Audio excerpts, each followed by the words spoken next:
ప్రస్తుతం liquor scam వ్యవహారానికి సంబంధించి ఒక 4 రోజులుగా వెంకటేష్ నాయుడు అనే వ్యక్తిని అడ్డుపెట్టుకునే మొత్తం కథ అంతా నడుపుతున్నారు పత్రికల్లో. నేను అనేది స్కామ్ వ్యవహారాలు అక్కడ ఏం జరుగుతుంది ఏంటి అనేది సిట్ అధికారులు చెప్పిందే తప్ప మనం సొంతంగా అయితే ఏం చెప్పలేం.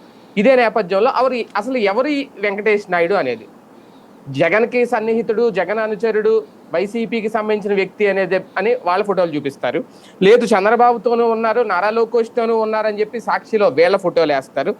అదే నేపథ్యంలో ఇదంతా ఒక ముందు నుంచి వీళ్ళ వైసీపీ చెప్పేది ఇది లేని స్కాము, అసలు జరగని స్కాము అనేది. అందులో భాగంగానే ఆ రెడ్ బుక్ కుట్రలో ఒక పన్నాగం పన్నడానికి ఇలాంటి వాళ్ళందరినీ తీసుకొస్తున్నారు అనేది. అసలు ఎవరి వెంకటేష్ నాయుడు, ఈయన అందరి వాడా ఎవరి వాడు అనేది ఇదొకటి. ఇవాళ ఇంకో కాన్సెప్ట్ ఏంటంటే ఈ తురక కిషోర్ విషయంలో ఆయన అరెస్టుకు సంబంధించి హైకోర్టు అయితే కొన్ని కీలక వ్యాఖ్యలు అయితే చేసింది. ఆ వ్యాఖ్యలు చేయడం వెనక అసలు కారణం ఏంటి అనేది కూడా ప్రధానంగా ఇక్కడ ఈ రెండింటి మీద చర్చించే ప్రయత్నం చేద్దాం. సరే, ఎలా చూడాలి ముందు అసలు ఈ వెంకటేష్ నాయుడు ఎవరు అనేది ఇక్కడ కీలక ప్రశ్న. అందరి వాడా, వైసీపీ వాడా, టీడీపీ వాడా, ఆయన రెండు పార్టీలకు సంబంధించిన వాడా? ఈ మనకి ఈనాడు జ్యోతి చూస్తేనేమో అతను వైసీపీ వాడు, సాక్షి చూస్తేనేమో తెలుగుదేశం వాడు. కాకపోతే ఇదేమంటారంటే పవర్ బ్రోకర్స్ అంటారు. ఢిల్లీలో కొంతమంది ఉంటుంటారు పవర్ బ్రోకర్స్. ఒకప్పుడు వాళ్ళు తెర వెనక ఉండేవాళ్ళు.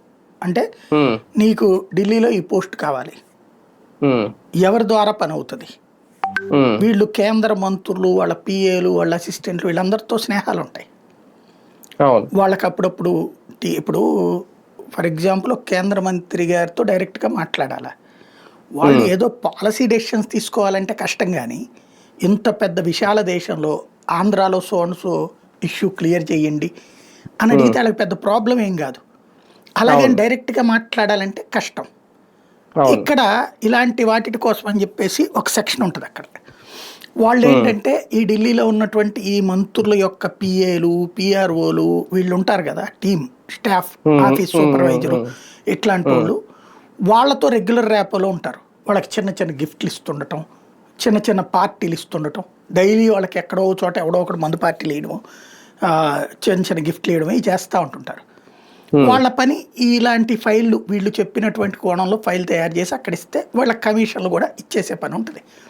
ఇది ఇదివరకు కాంగ్రెస్ పార్టీ విపరీతంగా జరిగేది. కాంగ్రెస్లో అయితే ఏ అధికారి కాంగ్రెస్ అధికారంలో ఉన్నప్పుడు నేను అప్పుడు విన్నటువంటిది ఢిల్లీ సర్కిల్స్లో అసలు ఏ అధికారి కూడా సెక్రటేరియట్కి రాడు వాడు ఎవరు కూడా ఆ రోజుల్లో. ఏ అధికారి ఎక్కడుంటాడు అంటే అసలు ఆఫీస్ స్టాఫ్కి కూడా సంబంధం ఉండేది కాదు. అప్పుడు స్టాఫ్ ద్వారా కూడా కాదు. ఆ అధికారులు అప్పట్లో కొత్త విధానం అమలు చేసింది ఏంటంటే బ్రోకర్లు, పొలిటికల్ బ్రోకర్స్ అనమాట. అంటే రాజకీయ నాయకులు, అధికార పక్షంలో ఉన్నటువంటి రాజకీయ నాయకులు ఎవడో ఒకరితో వీళ్ళు టైఅప్ అవుతారు.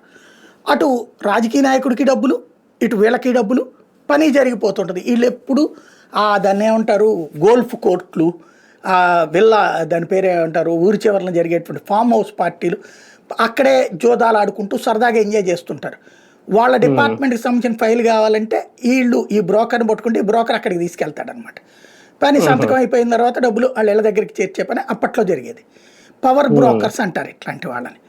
ఈ పవర్ బ్రోకర్లు అప్పట్లో సక్సెస్ అయిన వాళ్ళు, ఆంధ్ర నుంచి వెళ్ళిన వాళ్ళు కొంతమంది ఉన్నారు. ఇప్పుడు నేను పేర్లు చెప్తే బాగోదు. మన రాష్ట్రంలో ఇప్పుడు ఎంపీలుగా, ఎమ్మెల్యేలుగా కూడా ఉన్నారు అట్లాంటి వాళ్ళు. ఎంపీల నుంచి ఎమ్మెల్యేలు అయిన వాళ్ళు ఉన్నారు, ఎమ్మెల్యేల నుంచి ఎంపీలు అయిన వాళ్ళు ఉన్నారు, అసలు ఏమీ లేకుండా డైరెక్ట్గా ఎంపీలు అయిన వాళ్ళు కూడా ఉన్నారు. అంటే ప్రతి పార్టీకి అలాంటి వాళ్ళు అవసరమేమో. పార్టీకి కాదు, ధనవంతులకు కావాలి.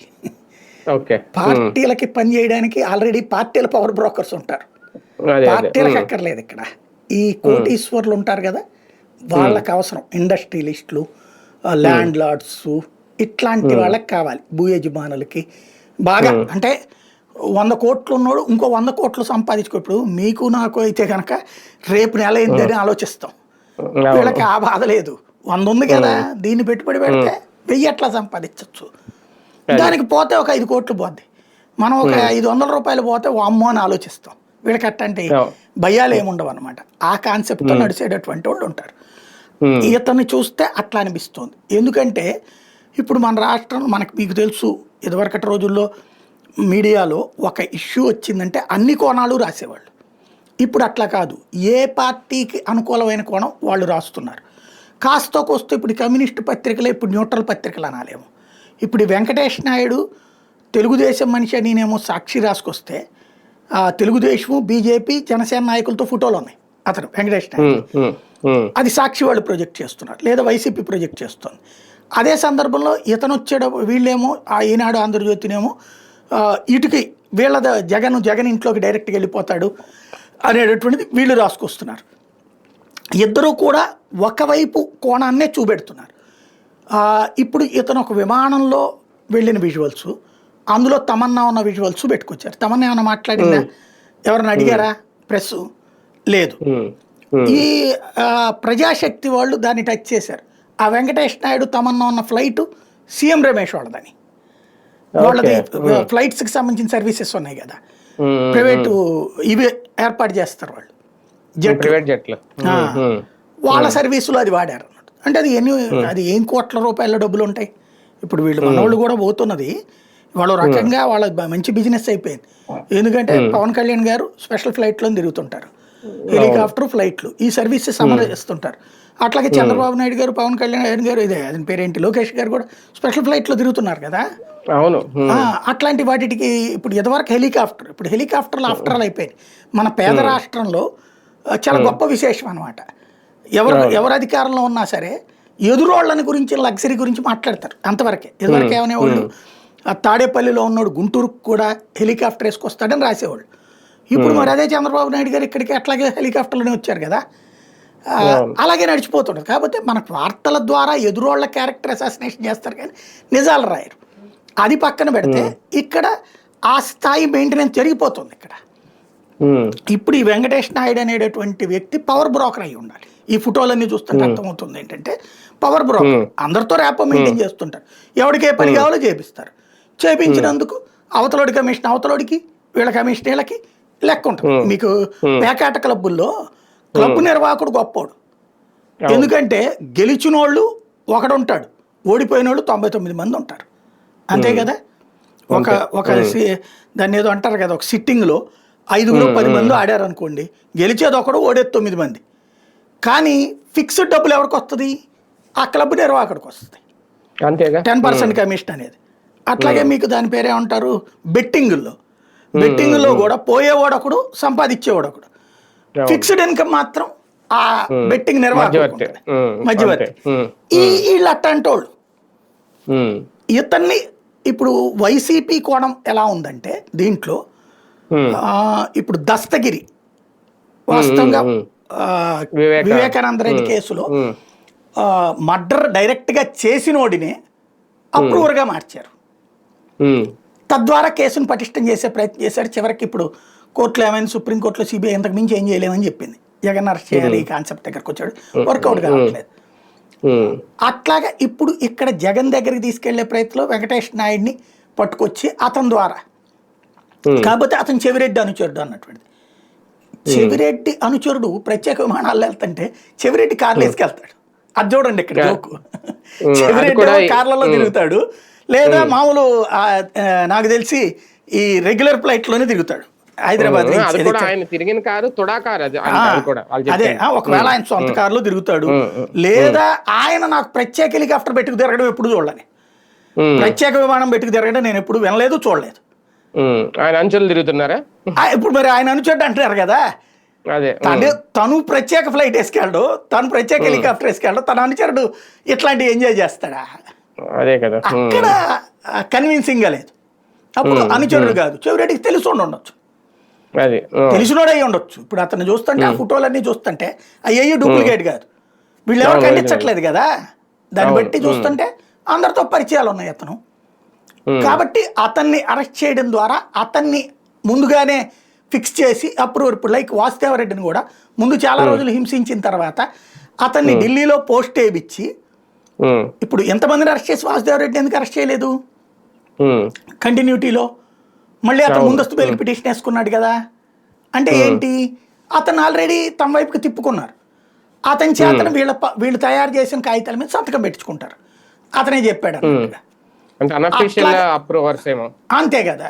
అట్లాగా ఈ వెంకటయ్య, అదే తన పేరేంటి, నాయుడు గారు, వెంకటేష్ నాయుడు కూడా అట్లాగా అంటే వీళ్ళ కోసం కొంతమంది బలవ్వాలి, వీళ్ళ మనుషులే. వాళ్ళు ఆ త్యాగానికి ఏమన్నా మరి భవిష్యత్తులో ఫలితం ఏమన్నా ఏర్పాటు చేస్తారేమో తెలియదు. కానీ ఒకటిసారి ఇక్కడ 11 కోట్ల రూపాయలు ఎవరివి అని చెప్పే ప్రయత్నంలో వెంకటేష్ నాయుడిని అనే వ్యక్తిని ఇప్పుడు తెర మీదకి తీసుకొచ్చి ఇదంతా 4 రోజుల నుంచి ఈ డ్రామా అంతా నడుపుతున్నారా, ఈ స్క్రీన్ ప్లే అంతా నడుస్తుందా ఆ 11 కోట్ల కోసమా? వెంకటేష్ నాయుడిని ఆల్రెడీ అరెస్ట్ చేశారు, అతన్ని ఫ్యూచర్లో అప్రూవల్ చేయాలనుకున్నారు. ఈ లోపుగా ఇప్పుడు అర్జెంటుగా చేయడం కోసం ఈ పని చేశారు. ఇప్పుడు అక్కడ మిస్ అయిన లాజిక్ ఏంటంటే, ఇవాళ ఎవరు నల్లారి కిరణ్ కుమార్ రెడ్డి గారి సోదరుడు ఎమ్మెల్యేగా కూడా గెలిచాడు కదా మొన్న, కిషోర్. అతను చెప్తున్నా 70 వీడియోలు ఉన్నాయి ఇంకా అని చెప్పేసి. ఈ వీడియోల్లో ఇక్కడ వీళ్ళు మిస్ అయిన లాజిక్ ఏంటంటే, అతను నోట్ల కట్టలు పట్టుకుని ఉన్నాడు, లెక్కలేస్తున్నాడు. అక్కడ ఎవడన్నా వైసీపీ వాళ్ళు ఉన్నారా? వైసీపీ వాళ్ళు ఎవరన్నా ఉన్నారా? అది కదా ప్రశ్న. చివిరెడ్డి ఉన్నాడా? వాళ్ళ అబ్బాయి ఉన్నాడా? అంటే వైసీపీ వాళ్ళని కదా ఎట్లాగా? జగన్ తో ఫోటో ఉంది, మరి చంద్రబాబు గారితో కూడా ఉందిగా, అప్పుడు టీడీపీ. అదే కదా. వెంకయ్యనాయుడు గారితో కూడా ఉందిగా, బీజేపీనా? పెమ్మసానితో కూడా ఉందిగా, టీడీపీనా? అదే కదా. అలాగే కవిత్తో కూడా ఉంది, బీఆర్ఎస్. ఫోటో కాదు కదా విట్నెస్. ఇప్పుడు ఇది ఎట్లా ఉంటదంటే, నాకు ఒక ఫెయిల్యూర్ ట్రాప్స్ అంటారు, కొన్ని ఫెయిల్యూర్ ట్రాప్స్ అంటుంటారు. కేసీఆర్ రేవంత్ నిరికించడంలో పక్కా స్కెచ్ అది. అతని పేరేంటి, స్టీఫెన్సన్ దగ్గరికి పంపించడం కానీ, అతనితో మాట్లాడించడం కానీ, వీడియో కానీ, విజువల్స్తో సహా. అదే తరహాలో బీజేపీని ఇరికిద్దాం అనుకుని మునిగిపోయాడు. బాలరాజు, ఇప్పుడు గువ్వల బాలరాజు వాళ్ళు బీఆర్ఎస్ నుంచి రిజైన్ చేశాడు కదా, అతనే కదా ఆ రోజున కీలకం అని చెప్పింది. ఇప్పుడు అతను ఏం చెప్తున్నాడు, నాకేం సంబంధము, ఆ రోజున వెళ్ళి చూడమన్నాడు, వెళ్ళి చూస్తే చివరికి నేను నా పేరు మీద కేసు పెట్టారని తెలిసింది అన్నాడు. అంటే అతనికి ఏం సంబంధం లేదు అది. ఆ రోజున ఎట్లా ఫెయిల్ అయింది అది? వాళ్ళు ఏదో నలుగురిని చూపించారు అక్కడ, వాళ్ళలో ఒక్కడ కూడా బీజేపీ వాడు అనేది ఎవరికి తెలియదు. వీళ్ళు బీజేపీ అని చెప్పి రుతుతున్నారు వాళ్ళని, అంతే కదా. కేసీఆర్ ట్రై చేసింది ఆ స్వామీజీ కాబట్టి బీజేపీ అని, వాడెవడో నాకు తెలియదు అని బీజేపీ అని చెప్పేసింది. అసలు ఆడెవడో మాకు తెలియదు. ఆయన ఫోను ఆయన ఎవరు సంతోష్ జీకి చేశాడు ఫోన్, చివరికి ఆ ఫోన్ కూడా ఏముంది, నేను సోన్సో స్వామిని మాట్లాడుతున్నాను, ఆయన కలవాలి అంటే తర్వాత కలుద్దాం స్వామి అన్నాడు. అర్జెంట్ కలవాలంటే కుదరదు స్వామి, నేను మీటింగ్లో ఉన్నాను అన్నాడు. స్వామీజీలు ఫోన్ చేస్తే నేను కలవాలి పోవాయ నువ్వు అండు కదా సంతోష్. అక్కడ ఫెయిల్ అయ్యారు. సంతోష్తో సంబంధాలు ఉన్నాయని ఎస్టాబ్లిష్ చేద్దాం అనుకుని, సంబంధాలు ఉంటే వెంటనే తీసుకెళ్తారు కదా. వీళ్ళందరినీ కేసీఆరే సృష్టించాడు. ఆ విషయం అప్పుడు అందులో దొరికినోడు చెప్పాడు కదా ఒకడు, కేసీఆర్ నన్ను ఇట్లా చేయమని చెప్పేసి ఇప్పుడు నన్ను ఇరికిచ్చడం ఏంటి అని అడిగాడు కదా. అంటే గందరగోళం అయిపోయింది అది. వాస్తవంగా ట్రాప్ ఏదో సృష్టించబోయి అదంతా బీఆర్ఎస్ సృష్టి అన్నది స్పష్టమైపోయింది. ఇప్పుడు బాలరాజు తర్వాత నడిచింది. ఇక్కడ లెక్కర్ దాంట్లో కూడా ఇప్పటిదాకా ఆ ఎస్టాబ్లిష్మెంట్ కుదరట్లా. అంటే సరే వాళ్ళ పత్రికల్లో జడ్జిమెంట్ ఇచ్చేయచ్చు కావచ్చు, కానీ ఇక్కడ పాయింట్ ఏంటి, లెక్కర్ కుంభకోణంలో జగన్కి డబ్బులు వెళ్ళినాయి. నేను ఇంతకుముందే చెప్పినట్టు ఇక్కడ డబ్బులు వెళ్ళడం అనేది లేదు అంటే అమాయకత్వం. ఖచ్చితంగా డబ్బులు వెళ్తాయి, అవినీతి జరుగుతుంది. దానికి ముగింపు ఎక్కడా అన్నదే ఇక్కడ ప్రశ్న. ముగింపు ఎక్కడా అంటే ఎలా ప్రూవ్ చేస్తావు నువ్వు? తినలేదు అని చెప్తే రాజకీయ నాయకుడు తినడండి, ఆయన చాలా నిజాయితీ పరుడు అని చెప్తే నోటితో కూడా నవ్వరు ఎవరు. అది జగన్కైనా వర్తిస్తుంది, బాబుకైనా వర్తిస్తుంది, ఇద్దరికి వర్తిస్తుంది, అందులో డౌటే లేదు. కానీ ఈ కేసులో కొత్తగా రోజుకొకరు పుట్టుకొస్తుంది. ఈ పాత్రదారుల విషయంలో ఇద్దరు కన్ఫ్యూజ్ చేస్తున్నారా, లేదంటే సిట్ అధికారులు ఏమైనా కన్ఫ్యూజ్ అవుతారా? అంటే సమస్య ఏంటంటే సిట్ ఒక స్క్రిప్ట్ తయారు చేసేసుకుంది, దానికి అనుగుణంగా పాత్రను ప్రవేశపెడతా ఉంటది. అంటే సిట్ క్లియర్ గానే ఉందా? సిట్ ఒక స్క్రీన్ ప్లే తయారు చేసేసుకుంది, ఏ టైంలో ఎట్లా ఎస్టాబ్లిష్ చేయాలని.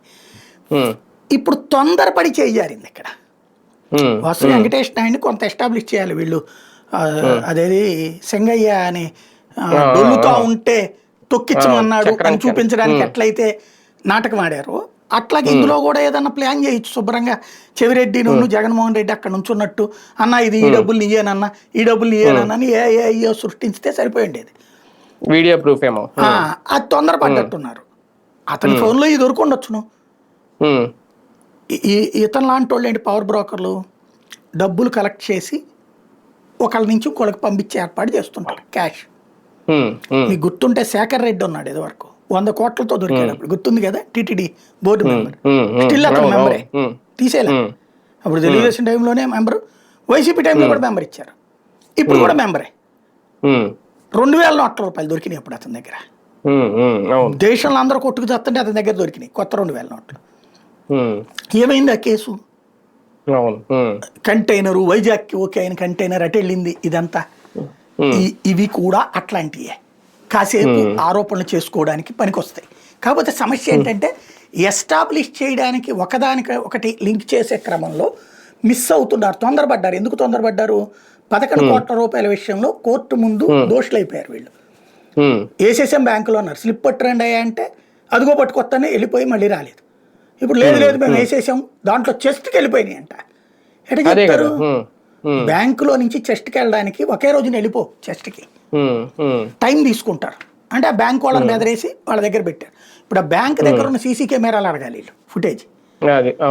4 రోజులు సీసీ ఫుటేజ్ అడిగితే ఎప్పుడు ఏ టైమింగ్ లో వీళ్ళు వెళ్ళారు, ఎప్పుడు పట్టుకెళ్ళారు, అదంతా లెక్క తేలుద్ది. అంటే ఇక్కడ కంగారు పడుతున్నారు. ఇక్కడ ఏమవుతున్నదంటే ఈ అధికారులకు కూడా పాపభీతో లేకపోతే భవిష్యత్తు రాజకీయ భయాలు ఉంటాయి కదా. ఇవాళ వీళ్ళే అధికారులను అరెస్టులు చేసి జైల్లో పెడుతున్నారు, రేపు మరి వీళ్ళని వదిలిపెడతారు వాళ్ళు. ఇప్పుడు చంద్రబాబు టైంలో ఏ అధికారులు అయితే తమను ఇబ్బంది పెట్టారనుకున్నారు, అది అధికారులు ఇబ్బంది పెట్టడం కాదు, జగన్ ఇబ్బంది పెట్టమంటే పెట్టిన వాళ్ళు. వాళ్ళని కేసులు పెట్టి వీళ్ళు ఏడిపిస్తున్నప్పుడు వీళ్ళు ఊరుకుంటారు రేపు పొద్దున. అప్పుడు అవకాశం దొరకకుండా ఉండడానికి ఇప్పుడు జరిగిన లోపాలు అయ్యో చూస్తున్నారు కదా వీళ్ళు. ఆ లోపాలు లేకుండా చూసే ప్రయత్నంలో ఇంకో లోపం చేస్తున్నారు. ఒక అబద్ధాన్ని కవర్ చేయడానికి ఇంకొక అబద్ధం సృష్టించుకుంటున్నారు. ఖచ్చితంగా కుంభకోణం జరిగి ఉంటుంది. ఆ ఒరిజినల్ వీళ్ళు ఫిక్స్ చేయలేరు. డబ్బులు పట్టుకుపోయేవాడు ఎవడు కూడా మధ్యలో గన్నాయి గాళ్ళకి అప్ప చెప్తారు నేను అనుకోను. అందులో ఇవన్నీ పెద్ద ముదురు టెంకెలు, ఏ పార్టీకి ఉన్నోడైనా ముదురు టెంకిలే. అందులో ఒకప్పుడు అనుభవించిన వాళ్ళు వీళ్ళు, కోర్టులోను కేసులు ఎవడు కనబడేటట్టు చేసుకుంటారా మధ్యలో. కాకపోతే ఏదో పేరు చెప్పి ఏదో వ్యక్తిని పైకి తీసి తెర మీద తిప్పుతున్నారు. కొన్ని మర్డర్ కేసులు, రేపుల కేసుల్లో పోలీసులు ఏం చెప్తారంటే, సార్ మనకి ఇదివరకు కొంతమంది పోలీసు అధికారులు మేము ఫీల్డ్లో పనిచేసిన టైంలో అది ఫేక్ కాదు సార్ అంటే చెప్పేవాళ్ళు, సార్ వాడు ఎదవా అది మీకు తెలుసు, అది కన్ఫర్మ్, ఈ కేసు కూడా ఆడే చేశాడు సార్, ఇది ఆధారం, కానీ వాడు చాలా తెలివైనడు, ఇన్నిసార్లు దొంగతనాలు చేశాడు కాబట్టి వాడు తప్పించుకుంటున్నాడు, కాబట్టి ఎస్టాబ్లిష్ చేయాలి కదా సార్, అర్థం చేసుకోండి అని చెప్పేవాళ్ళు. అట్లాగే ఇక్కడ కూడా నడుస్తుంది ఒకటి, వీళ్ళు డబ్బులు తిన్నారన్నమాట వాస్తవం. అయితే అది ఎలా ప్రూవ్ చేయాలో వీళ్ళకి తెలియదు. ఆ ప్రూవ్ చేయడానికి ఒక స్కెచ్ తయారు చేసే బాధ్యత కొంతమంది పోలీసు అధికారులకు అప్పచెప్పారు. వాళ్ళు ఎలాగోలా చేయాలి. ఇప్పుడు వీళ్ళని సంతోషపరిస్తే వాళ్ళకి మరి ఏ బెనిఫిట్స్ వస్తాయో తెలియదు. మేబీ డీజీపీ ప్రమోషన్స్లో ముందుంటారా లేకపోతే ఏముంటారా అనేది చూడాలి. నెక్స్ట్ వాళ్ళకి మిగతా వాళ్ళకి ఏ పెద్ద పొజిషన్స్ ఇస్తారా ఏంటి అనేది. కాబట్టి వాళ్ళ ప్రయత్నం వాళ్ళు చేస్తున్నారు. అంటే ఓ రకంగా వాళ్ళ ఉద్యోగ ఉన్నతి కోసం ఒక పెద్ద రాజకీయ దీన్ని ఏమంటారు జూదంలో వాళ్ళు పాత్రధారులు అయ్యారు. అక్కడ ఇరుక్కుపోయారా? ఇరుక్కోవడం అనేం కాదు, సంతోషంగానే చేస్తున్నారు. భవిష్యత్తు ఎదుగుదల అంటే డైరెక్ట్ గా ప్రమోషన్ ఛానల్ కంటే ఇండైరెక్ట్ ప్రమోషన్ ఛానల్ చాలా ఇంపార్టెంట్ అనమాట. అది ఇక్కడ నడుస్తుండొచ్చు. ఒకటి సార్, ఇప్పుడు కీలకంగా ఏంటంటే దీంతో పాటు మరి ఇప్పటికే వైసీపీకి సంబంధించిన అరెస్ట్ విషయంలో పలు సందర్భాల్లో గతంలో కూడా కోర్టులు కీలక ప్రశ్నలు వేసి విస్తుపోయాయి అనేది. ఇప్పుడు తాజాగా ఈ తురకా కిషోర్ విషయంలో కూడా ఏకంగా మ్యాజిస్ట్రేట్ల తీరును కూడా తప్పుపట్టడం హైకోర్టు ఒక రకంగా విస్మయం వ్యక్తం చేయడం, ఈ పరిణామాన్ని ఎలా చూడాలి, ఏం జరుగుతుందని కోర్టు కూడా భావిస్తోంది. ఇంకొక ఏడాది దాకా, ఒక 5-6 నెలల దాకా ఇలాంటివి ఉంటాయి. ఇక ఆ తర్వాత సీరియస్ అవుతారేమో అనుకుంటున్నా. బొట్టు దేవానంద్ గారు వచ్చేసారు కాబట్టి కాస్త గట్టిగా సీరియస్గా నిర్ణయించే అవకాశం ఉండొచ్చు. ఎందుకంటే ఆయన ఇట్లాంటి లెగసీని యాక్సెప్ట్ చేయరు, చాలా సీరియస్గా వ్యవహరిస్తారు. ఇదివరకు మ్యాజిస్ట్రేట్లకి సీరియస్గా నోటీసులు కూడా ఇవ్వమని ఆదేశించినటువంటి సందర్భాలు ఉన్నాయి. అంటే ఆయనని కాదు, అప్పుడు ఆయన ఉన్న టైం కోర్టు మ్యాజిస్ట్రేట్లకు నోటీసులు ఇచ్చిన సందర్భాలు కూడా ఉన్నాయి. ఇక్కడ ఏమవుతున్నదంటే మ్యాజిస్ట్రేట్ అనేటటువంటి వాళ్ళు మన ప్రాంత న్యాయమూర్తి, వాళ్ళకి పూర్తి స్వేచ్ఛనివ్వట్లేదు. ఇక్కడ దబాయించేస్తున్నారు వీళ్ళు. అంటే మనకి జ్యుడిషియరీలో ఉండే ఒక ఫార్ములా, అంటే నేను లా చదువుతున్నప్పుడు నేర్చుకున్నది కానీ, లేదా ఫీల్డ్లో నేను గమనించింది కానీ, న్యాయమూర్తులతో వాళ్ళతో కూర్చున్నప్పుడు, అంటే మనం మీటింగుల సందర్భంగా ఇప్పుడు దాని పేరేమంటారు, లోక్ అదాలత్ లాంటప్పుడు ప్రెస్ కాన్ఫరెన్స్లు పెడుతుంటారు, అప్పుడు వాళ్ళతో కలిసినప్పుడు వాళ్ళతో మాట్లాడినటువంటి కానీ, కొంతమంది న్యాయమూర్తులతో నేను మాట్లాడినప్పుడు కానీ, వీళ్ళ వ్యవహార శైలి ఎప్పుడూ కూడా న్యాయమూర్తులు అన్యాయం జరగాలి అని కోరుకోరు, అన్యాయానికి తమ కారణం కావాలని కోరుకోరు, సిస్టంలో జరగాలని కోరుకుంటారు. ఈ కోరుకునేటటువంటి వాళ్ళకి ఈ మ్యాజిస్ట్రేట్ల దగ్గర నుంచి పై స్థాయి దాకా కూడా వాళ్ళ మీద ఒత్తిడి ఎక్కడి నుంచి వస్తుంది, ప్రాసిక్యూషన్ నుంచి వస్తుంది. కానీ వాళ్ళకున్న ఫార్ములా ఏంటంటే, అంటే జ్యుడిషియరీలో సూత్రం ఏంటంటే, నువ్వు అవతలు ఉన్నటువంటి కక్షిదారు కోణంలో నుంచి కాకుండా ఎవరైతే నిందితుడు ఉంటాడో అతని కోణంలో నుంచి చూడమంటారు. అంటే దీన్ని ఏమంటామంటే, రాజ్యం ఎప్పుడూ కూడా వ్యక్తిని బలిపశువుని చేయడానికి చూస్తుంటుంది. ఒక దాన్ని ఏమంటారు, వామపక్ష పరిభాషలో చూస్తే రాజ్యం ఎప్పుడూ కూడా ఒక వ్యక్తిని, పవర్ఫుల్ వ్యక్తుల్ని తొక్కేయాలని చూస్తూ ఉంటుంది. న్యాయం అవతల పక్షాన వైపు నుండి ఆలోచించితే న్యాయం ఏంటనేది చూడమంటారు. అందుకనినే ఓ సామెత ఉంది కదా, నానుడి, 100 మంది దోషులు తప్పించుకున్నా పర్లేదు కానీ ఒక నిర్దోషికి శిక్ష పడకూడదు అన్నది. కానీ మన జ్యుడిషియరీలో జరిగేటటువంటి లోపం ఏంటంటే, 100 మంది దోషులు తప్పించుకుంటున్నారు, ఒక నిర్దోషి శిక్షించబడుతున్నాడు. కొంతమంది న్యాయమూర్తులు దాన్ని సరిచేసే ప్రయత్నం చేస్తుంటారు. వాళ్ళ జీవితంలో వాళ్ళకి మానసిక సంతృప్తి ఏదన్నా ఉందంటే ఇట్లాంటి నిరపరాధుల్ని వదిలిపెట్టినప్పుడు మాత్రమే. ఎందుకంటే ప్రాసిక్యూషన్ అంటే ఏంటి, ప్రభుత్వం అంతే. వీళ్ళు అక్కడ నెత్తిని రుద్దేస్తూ ఉంటారు. సార్ మేడం మేడం మీరు ఇది కాదండి, చాలా ఇంపార్టెంట్, ప్రభుత్వానికి చాలా ఇంపార్టెంట్ అండి, ఇది అర్థం చేసుకోండి, ఇవ్వాల్సిందే మీరు అంటుంటారు. మ్యాజిస్ట్రేట్ స్ట్రాంగ్గా ఉండాలి. సుప్రీంకోర్టు చెప్పింది 7 ఏళ్ల లోపు జైలు శిక్ష, అది ఆ కేసులోకి నువ్వు ప్రాథమిక ఎలిబి లేదు నీ దగ్గర. అంటే వీళ్ళు ఏమంటారు, FIR copy sir madam, FIR copy ఉంది కదా, రిమాండ్ రిపోర్ట్ ఇచ్చాం కదా, మిగతాది మేము విచారణ చేస్తే కదా తెలిసేది అంటారు. నువ్వు విచారణ చేయకుండా ముందు అరెస్ట్ చేసి ఎట్లా విచారణ చేస్తావు? అది ఉగ్రవాద కేసుల్లో కుదురుతుంది, యుఏపిఏ యాక్ట్స్లో కుదురుతుంది. మామూలు కేసుల్లో అట్లా ముందు విచారణ చేయకుండా నేను ముందు లోపలేస్తాను తర్వాత విచారణ చేస్తానంటే కుదరదు. లేదా అవినీతి కేసుల్లో ప్రాథమిక ఆధారాలు ఉండి ఫర్దర్ దర్యాప్తు అడ్డొస్తారంటే చెయ్యొచ్చు అట్లాగా. అలాంటి వాటిట్లలో కూడా అవకాశం ఇస్తారు. ఇప్పుడు లైక్ వీళ్ళందరూ పిటిషన్ పెట్టినా కూడా లిక్కర్ కుంభకోణంలో ఎందుకు వదిలిపెట్టేసింది కోర్టు? ఇప్పుడు అతని పేరేంటి, కేజ్రీవాల్, సిసోడియా, వీళ్ళందరిని అరెస్ట్ చేయడానికి పర్మిషన్ ఇచ్చి చివరికి బెయిల్ ఇచ్చేటప్పుడు ఏమంది, మీరు ఏదేదో ఉందన్నారు, ఏయో ఆధారాలు ఉన్నాయన్నారు, అందుకని వీళ్ళ వలన విచారణకి నష్టం జరుగుతుందని వదిలేసాం, మేము మీకు అవకాశం ఇచ్చాం, వాళ్ళని అరెస్ట్ చేయడానికి ఒప్పుకున్నాం, వాళ్ళకున్న స్వేచ్ఛకి భంగం కలిగించే ప్రయత్నం ఒప్పుకున్నాం. తీరా చూస్తే మీరు వాళ్ళకి కూడా ఛార్జ్ షీట్ టైంకి కూడా ఏమీ లేకపోయా, ప్రాథమిక అంటే ఆధారాలు చూపించలేకపోతున్నారు, ఇంకెందుకని బెయిల్ ఇచ్చి పడేశారు వాళ్ళకి. అట్లాగే ఇప్పుడు ఇక్కడ బెయిల్ ఇచ్చేటటువంటి సందర్భంలో ఈ కింద మ్యాజిస్ట్రేట్ల దగ్గరికి ఈ ప్రాసిక్యూషన్ ప్రెషర్ పెరిగిపోయింది. ఒకవేళ ప్రాసిక్యూషన్ మాట వినలేదనుకోండి మ్యాజిస్ట్రేట్లు, వాళ్ళ మీద వీళ్ళు ఏం చేస్తున్నారు, ఒక సంప్రదాయం తెరిచారు, వాళ్ళ మీద కంప్లైంట్లు చేయడం పైకోర్టుల్లో, వాళ్ళ మీద నెగిటివ్ క్రియేట్ చేయడం. వాస్తవంగా మ్యాజిస్ట్రేట్లు నిరంతర జీవితంలో వాళ్ళకి అసలు నిజంగా చెప్పాలంటే మనందరికంటే నరకం అనుభవించేది మ్యాజిస్ట్రేట్లు. మంచి టాయిలెట్లు కూడా ఉండవండి వాళ్ళకి, సరిగ్గా రెస్ట్ ఉండదు వాళ్ళకి. ఇప్పుడు మనం సాయంత్రం అయితే ఈవెన్ నాలాంటి వాళ్ళం ఇప్పుడు పొద్దున్నుంచి రాత్రి దాకా పనిచేసిన సాయంత్రం 10ంటికో పడుకుంటా. వాళ్ళు రేపటి తీర్పు ఇవ్వాలంటే ఇవాళ రోజున రాత్రి దాకా కూర్చుని కోర్టు పని అయిపోయాక ఆ టైపిస్ట్ని పిలిపించుకుని ఇంట్లో డిక్టేషన్ చేయాలి. దీనికి 100 రకాల రిఫరెన్సులు పెట్టాలి. అక్కడ ఆ లాయర్ వాదించింది, ఈ లాయర్ వాదించింది, ఆ పాయింట్ ఈ పాయింట్, ఎప్పుడు కూడా ఇన్ని పేజీల తీర్పులు ఉంటాయి చూడండి, 100 పేజీలు 50 పేజీలు 200 పేజీలు అంటారు. అంత తీర్పు ఇవ్వాలంటే ఒక రోజంతా గడుస్తుంది కదా. అదంతా స్టడీ చేయాలి కదా. వీళ్ళకి చిన్న తేడా వచ్చిందా పైకోర్టులో మందలింపులు, ఏందా మ్యాజిస్ట్రేట్ అంటారు. కాబట్టి ఫ్రేమ్ చేసి ఇవ్వాలంటే నిజంగా వాళ్ళు 24 గంటలు నిద్దట్లో కూడా తీర్పులే వస్తాయి అనుకుంటారు, నోట్లో నిద్దట్లో కూడా అయ్యే వస్తాయి అనుకుంటా. ఏ పాయింట్ వాడాలి, ఏం వాడాలి అన్నటువంటి. కుటుంబానికి ఏమాత్రం స్పెండ్ చేయలేరు పాపం. నిజంగా జీవితంలో నరకం అనుభవిస్తున్న వాళ్ళు ఎవరున్నారంటే అతి తక్కువ జీతంతో అతి ఎక్కువ కష్టపడుతున్నది మ్యాజిస్ట్రేట్లే. ఆ మ్యాజిస్ట్రేట్ల మీద వీళ్ళు ప్రెషర్ చేసేస్తున్నారు. ఏదన్నా అంటే పైన ముందు దోషులు. ఇప్పుడు ఇది ఎట్లా ఉంటుందంటే, ఒక కలెక్టర్ ఉంటాడు, ఎమ్మెల్యే ఏదో పని చెప్తాడు, కలెక్టర్ కాదన్నాడు, అది కుదరదండి రూల్స్ ప్రకారం అన్నాడు. సీఎం వస్తాడు, సీఎం ఎదురుగుండా ఎమ్మెల్యే ఏం చేస్తాడు, ఆ పాయింట్ ఎత్తకుండా కలెక్టర్ సంబంధించిన ఇంకో లోపాన్ని ఎత్తి చూపెట్టి పెదం చేసేస్తాడు. కలెక్టర్ మందలింపుకు గురవుతాడు. ఆ తర్వాత ప్రభుత్వం దగ్గర అతనికి పట్టు ఉండదు, నిదానంగా అతన్ని చులకనగా చూడటం ప్రారంభమవుతుంది.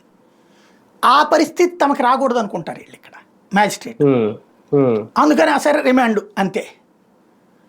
ఎప్పుడైతే హైకోర్టు సీరియస్గా తీసుకుని, ఇప్పుడు ఇదివరకు కూడా మీరు గుర్తుకు తెచ్చుకుంటే మొదటి ఏడాది 2 ఏళ్ల సందర్భంలో తెలుగుదేశం వాళ్ళ మీద కేసులు కానీ జనసేన వాళ్ళ మీద వీళ్ళ మీద పెట్టినప్పుడు ఎవరు అడ్డుపడలేదు. అప్పుడు రిమాండ్లు ఇచ్చేవాడు మ్యాజిస్ట్రేట్లు, కోర్టులు మందలించే ఏంది ఇది ఏంటి ఇది అనేసి. 2 ఏళ్ల తర్వాతన కోర్టులు ఏం చేసినాయి, వాళ్ళకి క్లాస్ పీకడం బిగించేసినాయి, మ్యాజిస్ట్రేట్లకు నోటీసులు ఇవ్వడం ఇట్లాంటి. ఇప్పుడు ఆల్రెడీ మొన్న సర్క్యులర్ జారీ చేశారు వీళ్ళకి. ఆ సర్క్యులర్ మార్పిచ్చారు చూడండి మీరు. ఇక్కడ ఇది వీళ్ళ పట్టు ఎంత ఉంది అనడానికి సాక్ష్యం. సర్క్యులర్లో ఏదైతే ఆర్నేష్ కుమార్ తీర్పుకి వ్యతిరేకంగా సుప్రీంకోర్టు గైడ్లైన్స్కి వ్యతిరేకంగా మీరు ఇస్తున్నారు, 7 ఏళ్లలోపు జైలు శిక్షల విషయంలో విచారణ చేసి చెయ్యాలన్న దాన్ని మీరు పట్టించుకోకుండా రిమాండ్లు ఇస్తున్నారు, ఇట్లా చేస్తే కోర్టు ధిక్కరణ కేసులు ఎదుర్కోవాల్సి వస్తుంది అంటూ రిజిస్ట్రీ ఇచ్చినటువంటి ఆర్డర్స్ని మార్పిచ్చారండి హైకోర్టులో. మార్పిచ్చి శాఖాపరమైన చర్యలు ఉంటాయని ఇచ్చారు. అలాంటిది అంటే హైకోర్టు రిజిస్ట్రార్ చేతనే తనిచ్చిన ఉత్తర్వులే తన చేత మార్పిస్తే మ్యాజిస్ట్రేట్లు ఇంకెంత భయపడతారండి. అంటే ఏ స్థాయి ఒత్తిడి జరిగింది అక్కడ వ్యవస్థలో, మ్యాజిస్ట్రేట్లు ఇంకెంత భయపడతారు. ఇప్పుడు కోర్టు మందలించింది, ఏం చేయాలి మ్యాజిస్ట్రేటు? చేస్తే అతని మీద ఏదో ఒకటి తీసుకెళ్తారు. అదే సరిగ్గా వినలేదండి, పట్టించుకోలేదండి. ఇప్పుడు వీళ్ళు అంటున్నారు వైసీపీ వాళ్ళు, అడిగితే పట్టించుకోలేదండి అని చెప్పేసి. ముందు అసలు మ్యాజిస్ట్రేట్ ఫస్ట్ చూడాల్సింది సింపుల్ లాజిక్ అనమాట. ఇది 7 ఏళ్లలోపు జైలు శిక్ష పడేదా, 7 ఏళ్ల పైన ఉందా? 7 ఏళ్లలోపు అయితే ఫస్ట్ అవసరం లేదు, రిజెక్టెడ్. లేదు కేసులో వీళ్ళ ప్రాథమిక ఆధారం కేవలం అదేది సోషల్ మీడియా కేసులు ఇట్లాంటివి, దీని మీద కేసు ఏందా, సోషల్ మీడియా కేసే లేదండి కదా, సుప్రీంకోర్టే చెప్పింది జడ్జిమెంట్, తీసే వల్గర్గా ఉంది, ఆ వల్గర్ మీద 41A నోటీస్ ఇచ్చి తీసుకో విచారణ. సింపుల్ కదా ఇది. దీంట్లో ఆయన పేరేంది ఆ మధ్యన కేఎస్ఆర్ కృష్ణరాజు, లేకపోతే మొన్న మధ్యన అతని పేరేంటి అక్కడ ఎవరో పల్నాడులో ఒక అతన్ని బలవంతంగా అరెస్ట్ చేసుకెళ్ళినప్పుడు కూడా కోర్టు మందలించింది. ఇప్పుడు తురకా కిషోర్ విషయంలో బేసిక్ గా ఎన్నిసార్లు మందలించిన ఈ మ్యాజిస్ట్రేట్ వేరు, ఆ మ్యాజిస్ట్రేట్ వేరు. మళ్ళీ మనం ఇక్కడ అది గుర్తుపెట్టుకోవాలి అందరూ ఒకళ్ళు. మ్యాజిస్ట్రేట్లని ప్రాసిక్యూషన్ భయపెట్టేస్తుంది, వాస్తవంగా ప్రభుత్వం చెప్పు చేతల్లో నడిచేలా చేస్తుంది. దాంతో వాళ్ళు పోలీసులు తీసుకొచ్చారంటే రిమాండ్ ఇవ్వడం మన డ్యూటీ అన్నట్టు వెళ్ళిపోతున్నారు. ఇది హైకోర్టు సీరియస్ గా తీసుకుంటే మనం సెట్ అవ్వాలి. సార్ ఇప్పుడు ఈ హైకోర్టు వ్యాఖ్యలతో ఒక రకంగా పోలీసులు కూడా అంటే ఇప్పుడు ఈ మధ్యకాలంలో ఎప్పుడో ఫిర్యాదు చేసిన ఫిర్యాదులకే ఇప్పుడు అరెస్టులు అవుతున్నాయి చాలా కేసులు. ఆల్రెడీ మొన్నటి వరకు చాలా మంది అలాగే అరెస్ట్ రిమాండ్లో ఉన్న వాళ్ళు కూడా ఉన్నారు, ఈ సోషల్ మీడియా కేసులు కానీ ఇవన్నీ. ఇప్పుడు వీళ్ళ అధికారంలోకి వచ్చిన తర్వాత కూడా కొన్ని కొత్త కేసులు పెట్టిస్తున్నారు, ఫిర్యాదులు ఇప్పిస్తున్నారు, కేసులు అయితే పాతాయి. కానీ ఈసారి పోలీసులు ఇలాంటి అరెస్టులు చేసే ముందు ఆలోచించి నిర్ణయం తీసుకోవాల్సిన అవసరం ఉందా ఈ తీర్పుతో? పోలీసులు ఏం తీసుకోలేరండి పాపం, వాళ్ళ చేతుల్లో ఏముంది చెప్పండి. ఇప్పుడు మ్యాజిస్ట్రేట్లు ఎట్లయితే ప్రాసిక్యూషన్ వాళ్ళు ఒత్తిడి చేస్తున్నారు, పోలీసులు వాళ్ళ చేతుల్లో ఏమైనా ఉందా? మనం ఓపెన్గా గవర్నమెంట్ ఇట్ సెల్ఫ్ స్వయంగా సీఎం ఏం చెప్తున్నారు మీటింగ్ పెట్టి, పొలిటికల్ గవర్నెన్స్ అంటున్నారు. మనం కాన్స్టిట్యూషనల్ గవర్నెన్స్ అనేది చేయమని చెప్పేసి రాజ్యాంగం చెప్తుంది. ఎన్నికలు జరిగేది రాజ్యాంగం మీద ప్రమాణం చేస్తారు కానీ రాజకీయం మీద ప్రమాణం చేయరు కదా. రాజ్యాంగం మీద ప్రమాణం చేసి నేను రాజ్యాంగం ప్రకారం పరిపాలించను, నా రాజకీయంగా పరిపాలిస్తాను. రాజకీయ పరిపాలన అంటే అర్థం ఏంటి? నా రాజకీయానికి అనుగుణంగా రాష్ట్రాన్ని పరిపాలిస్తాను ఓపెన్ గా చెప్తున్నాడు ఆయన. నా రాజకీయానికి అనుగుణంగా చేస్తాను, అంతేగాని రాజకీయ పరిపాలన అంటే అందరు రాజకీయం అని కాదు. ఒరిజినల్గా రాజకీయం అంటే ఏంటి? ప్రజలకి సంబంధించి రాజీ తంత్రం వహించడం అంటే కష్టాల్ని జాగ్రత్తగా లోపాలని సెట్ చేయడం ఒరిజినల్ రాజకీయం. రాజకీయం అంటే అవును. కానీ దాన్ని అప్పుడు ఏది ప్రతిఘటన సినిమాలో అనుకుంటా డైలాగు ఉంటుంది పరుచూరి బ్రదర్స్కి సంబంధించి, రాక్షసత్వంతో జనానికి కీడు చేసే యంత్రాంగమే రాజకీయం అని. అవును. రాక్షసత్వంతో జనానికి కీడు చేసే యంత్రాంగం మన 10th క్లాస్లో అప్పుడు 6th క్లాస్లో అప్పుడు విన్న డైలాగ్ ఇప్పటికది మైండ్లో ఉండిపోయింది. రాజకీయం అంటే రాక్షసత్వంతో జనానికి కీడు చేసే యంత్రాంగం అని చెప్పేసి. అది ఎన్ని సంవత్సరాలైనా ఓపెన్ గా ఉంది, ఇప్పుడు ఇంకా మరింత ఓపెన్ అయింది. అప్పుడు ఇంకా రాజకీయాల్లో కాస్త నడుస్తుంది. కొన్ని పాలన డైలాగులు గుర్తు చేస్తుంటాయేమో.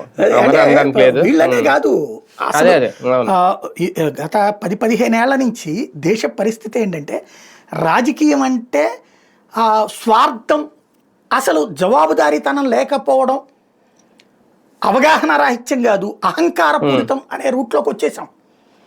నైతికత చచ్చిపోయింది, నైతికతగా ప్రొజెక్ట్ చేస్తున్నారు. రౌడీజాన్ని గొప్పగా చెప్తున్నారు, ఫ్యాక్షనిజాన్ని గౌరవంగా చెప్తున్నారు, అవినీతి అనేటటువంటి తప్పదు అని మనల్ని కన్విన్స్ చేస్తున్నారు. అట్లాంటప్పుడు పాపం పోలీసు ఏం చేస్తాడు? ఇవాళ రోజున పోలీసు అదేదో 4వ సింహం 6వ సింహం అని చెప్తే ఎవడన్నా అసలు ఇవాళ అది ఉందా? ఇది వరకు ఓ సురేంద్ర బాబు, ఒక డిటి నాయక్, ఒక సుదీప్ లక్టకి, ఒక కేఎస్ఎన్ మూర్తి, గబ్బర్ సింగ్, ఇట్లాగా ఒక ఆంజనేయులు గొప్పగా చెప్పుకునేవాడు. ఇవాళ రోజున అదే మనుషుల్ని తీసుకొచ్చి దొంగలు చేశారు కదండి వీళ్ళు, ఐఏఎస్లు ఐపీఎస్ని. ఇంకెక్కడ సచ్చింది అసలు? ప్రస్తుతం నడుస్తున్నదంతా కూడా రాజకీయ పాలన కాబట్టి ఎవ్వరూ ఏం చేయలేరు. అదే కదా, రైట్. చూద్దాం. మొత్తానికి హైకోర్టు కూడా ఆక్షేపించిన పరిస్థితి తురక కిషోర్ లాంటి అరెస్ట్ చూసి, ఇప్పుడు 3 ఏళ్ల క్రితం అందరి ఫిర్యాదుకి ఇప్పుడు అరెస్టులు ఏంటో అనేది. ఓకే, దానికి సంబంధించి ఎవరి తీరు మార్చుకోవాలి, ఏ మార్పు చూస్తాం, ఎలాంటి మార్పు ఆశిస్తాం అనేది, అలాగే ఎవరి ఈ వెంకటేష్ నాయుడు ఎవరికి వాళ్ళు తమవాడు కాదు అంటున్నారు, వాళ్ళ వాడే అని ప్రచారం అయితే గట్టిగా చేస్తున్నారు. కానీ లిక్కర్ కేసు వ్యవహారం మాత్రం ఇలాంటి పేర్లతో ఎటు నుంచి ఎటో వెళ్తుంది, ఎటో తీసుకెళ్తున్నారు. ఫైనల్గా ఎక్కడికి వెళ్ళి ఆగుతుంది అనేది ఇంకా వేచి చూడాల్సిన అంశం.